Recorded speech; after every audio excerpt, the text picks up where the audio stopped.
Well, as trusty reporter Martha Raddatz reminded us on Sunday, don't get taken in by all the exaggerations about Aurora, Colorado, because it's really just a handful of apartment complexes that have been taken over by a Venezuelan gang. The incidents were limited to a handful of apartment complexes, and the mayor said our dedicated police officers have acted on those concerns. A handful of problems. And if you work at these apartment complexes, well, then it's just a fistful of beatings that you'll take from this gang too, at least if this particular claim is true. But in a significant update to the story with the infinitely shifting goalposts, remember, first, it was just a figment of our imagination, according to Colorado's governor. Then it was just a few instances of crime here and there, but police are handling it. Then it was, yeah, okay, entire apartment complexes have been impacted, and numerous known members of the gang have been arrested, but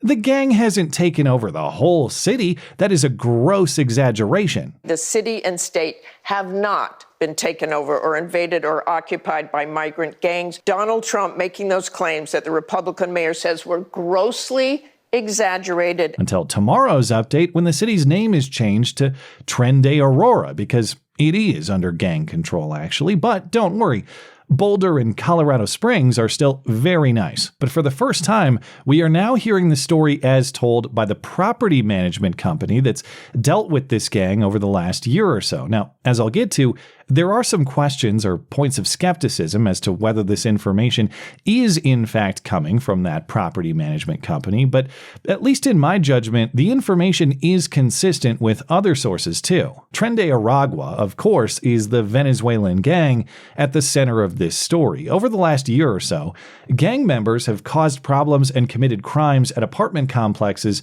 under the control of a company called CBZ Property Management. These apartment complexes include The Edge at Lowry and Whispering Pines, both of which have seen significant increases in criminal activity and corresponding arrests since the arrival of the gang. The problems have been so severe that CBZ Property Management has not been able to collect rent sufficient to pay their debts. So a court has now placed these properties under the management of a third party to get their lenders what they're owed. And there are competing claims about who's responsible for the problems at these apartment buildings. City government is blaming the management company. The management company is blaming the gangs. It, of course, could be both, but now we're getting the property management company's explanation for what's happening. On Friday, through an X account claiming to represent the company, CBZ Property Management posted a thread, they say, to set the record straight. They say they started managing these properties in 2019, working on significant renovations and improvements to revive the deteriorating apartments. They say the gangs arrived sometime last year, crime and tenant complaints increased, culminating in a violent attack on one of their employees. They provide a photo of the man allegedly beaten bloody during this encounter. Showing that photo will probably get me some problems with the YouTube overlords, so I'll blur it here, but you can find the story and the image in the description. They say their employee was inspecting a recently vacated 3-bedroom apartment to find that it actually was not vacant at all. There were several men inside. They tried to bribe him with $500 to look the other way. He refused, and they attacked him. The company provides surveillance video they say shows the attack, again blurred here but viewable through the links below. It's several men punching a guy to the ground and then kicking him while he's down. The post doesn't detail the injuries, but it does say the guy had to be admitted to the hospital. Afterward, the Venezuelan migrant influx continued, the management company says, by exploiting squatter protection laws. In one case, a tenant returned from vacation to find his apartment occupied by Venezuelan strangers. Police couldn't help him apparently due to squatter protections, so he was forced elsewhere. CBZ says when they investigated, many of these squatters claimed they were paying rent, which actually turned out to be true. It's just they were paying somebody else. They were paying the gang members who were taking control of the properties. CBZ says they contacted the authorities, but they couldn't get any help with the situation. The employee that the gang members beat up was doxxed and threatened. The company provides screenshots of text messages allegedly sent from gang members to that employee with racial and anti-gay slurs, so apparently the enrichment of diversity was not delivered as commonly advertised. Eventually, the gang issued an ultimatum to property management, they say. Share rental income 50-50 with the gang, or lose the property entirely. So the management company opted to withdraw their personnel for their own safety and keep seeking government and law enforcement help. But CBZ says instead of helping, city officials refused to acknowledge the situation and instead blamed them for code violations and declared that to be the reason for the property's problems. Violations CBZ says they couldn't resolve because the property was not safe to do so, and because the tenants reporting problems weren't even tenants they had agreements with. They were squatters. And so instead, we've had CBZ's lenders intervene because their debts are not being paid, and now we have new people taking control. CBZ says in closing, they are being used as scapegoats. Yes, Venezuelan gangs did take over the buildings and the government did nothing. That is the story, according to them. Now, I mentioned there are some questions or qualifications on these claims. First, is this CBZ Property Management X account even authentic? We know from property management records and from a lawsuit that CBZ is actually the property manager, but does this X account actually belong to the company? Because the X account was created just last month. The account says that's because CBZ didn't have a need for an X account prior. To demonstrate authenticity, CBZ has linked that X account through their website, cbzmanagement.com. That website does appear to be legitimate. I'm not clear how long it's been online, but the domain has been registered since 2014. Additionally, why is CBZ only now bringing this story to the public? If they had an employee severely beaten by a foreign gang almost a year ago, why not raise the issue publicly then? The X account says it's because they've been trying to work with city government in good faith, but so far haven't received any help. And maybe so, they're just looking for justice and the restoration of their business operation, not public political grandstanding. But then why isn't CBZ speaking with reporters now, since they've opted to be public with the story? They say the interaction they have had with news media has resulted in false information published about them, so they'd rather just be direct with the public and not work through the media. And if that sounds at all suspicious, it's a point on which I can closely relate, actually. Last month, I had major publication national reporters making false claims about me. Many of them emailed my inbox constantly for weeks. And how many of those reporters did I talk to? Zero. For exactly the same reason. Why would I talk to them so they can lie about me when I can just tell the story myself? But to return to due diligence, who exactly is this employee they say was beaten? Because we don't have a name, at least as far as I've seen, so it's hard to verify. Perhaps that's because the company wants to protect him from further gang retaliation. Certainly understandable, but they say he was hospitalized. They say the incident was reported to police. Records, even redacted records, would be very helpful to demonstrate. We don't have those. One woman says she has spoken with the man and verified the story, but we still don't have a name or any records to see beyond the surveillance video and the photo.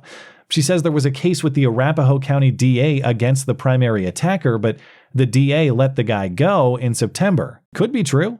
And if it is, it would potentially explain why the company hasn't been public until now. They were using the legal system to pursue justice, but in September, the legal system failed them, and so now they're taking the story public. And lastly, to what extent, if any, might the company itself have some blame for the situation? Because it is alleged that 2 Denver nonprofits moved thousands of Venezuelan migrants into apartment complexes like these CBZ properties precisely because they were so poorly managed.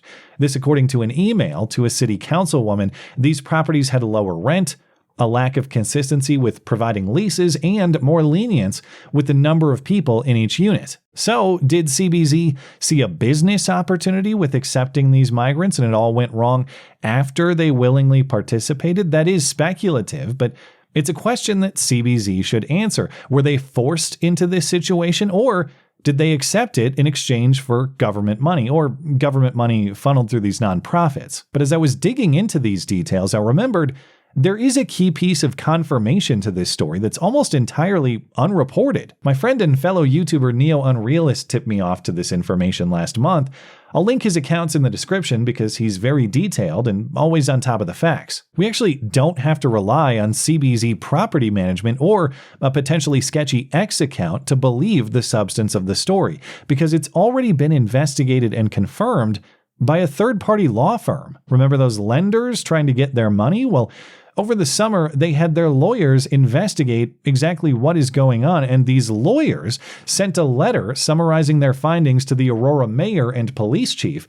This document was obtained by Frontlines through a public records request in September. They are doing great work investigating the story. And you may actually remember this law firm, Perkins Coie, the law firm at the center of the Steele dossier scandal during the 2016 presidential campaign, the one that accused Trump of his salacious Moscow escapade with Russian prostitutes. But Perkins Coie is a gigantic global law firm with more than 1,200 lawyers. This letter comes from their Denver office, so I'm not sure there's any meaningful connection to Hillary's Pissgate episode. Regardless, the law firm investigated. They interviewed people at the Whispering Pines apartment building.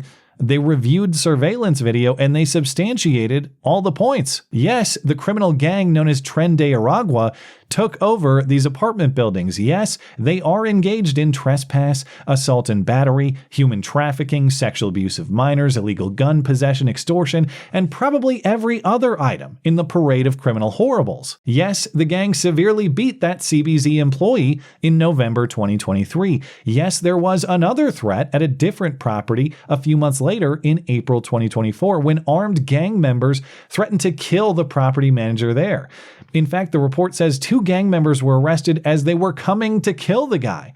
And yes, the gang operated a scheme of intimidation and violence through which they were collecting rent, not the property management. All of that, of course, making it very difficult for the property management to meet its financial obligations because 1, they aren't getting paid by their tenants, the gangs are, but 2, that's if these tenants even stick around at all. Many of them fled, and all of this has been part of a detailed report commissioned by the people who manage and finance these properties. It has been public record the entire time that journalists have been telling us that actually these claims are exaggerations or lies. Any curious reporter could have recovered this record, but they were too busy publishing insistent denials instead. Though, in fairness, this report does raise an additional question about the company, too. If property management had knowledge of this report, why didn't they just release it themselves instead of letting it sit undiscovered at City Hall? It's an independent investigation that strengthens their case. Why it would be disregarded or ignored, I have trouble understanding. But whatever the case, whether you're a person skeptical of this property management company and their sketchy X account, or whether you're a reporter committed to denying the story no matter what because government can do no wrong, or maybe you're just a regular person with a good faith expectation for evidence no matter the claim, the truth of the matter is we have never had to rely on lawyer reports or tweets from the start. We could have and still can just listen to the people who lived there and experienced this chaos and abuse. That's why I get such a kick out of USA Today smearing me for supposedly pushing a largely disproven story. It's not my story.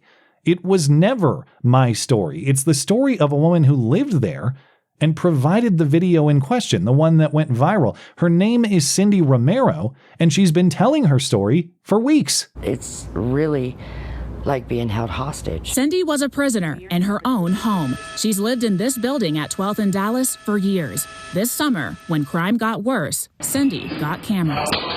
Doorbell video shows a group of armed men forcing their way into her neighbor's home. Another night, her camera outside captured 2 men approaching a vehicle, guns drawn. She says neighbors fall asleep to gunfire. Her car still damaged from an overnight shootout. This is a bullet hole.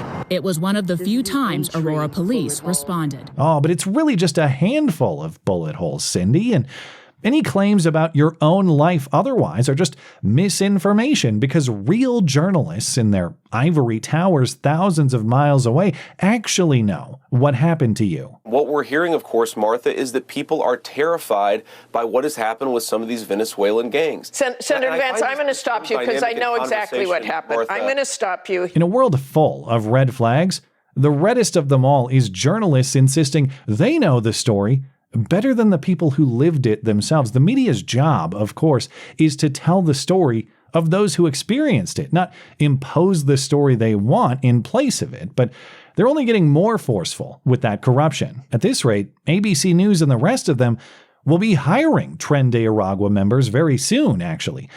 to point guns at you while they tell you what the story really is, because they tried telling you the nice way, and damn it, you just wouldn't listen. Thanks as always for listening and for supporting this channel. Always appreciate that thoughtful discussion down below, and especially over on X, that is at ML Christiansen. You're always welcome to come out and chat in my live streams. Those are live on Wednesday and Sunday nights. Looking forward to it. Goodbye.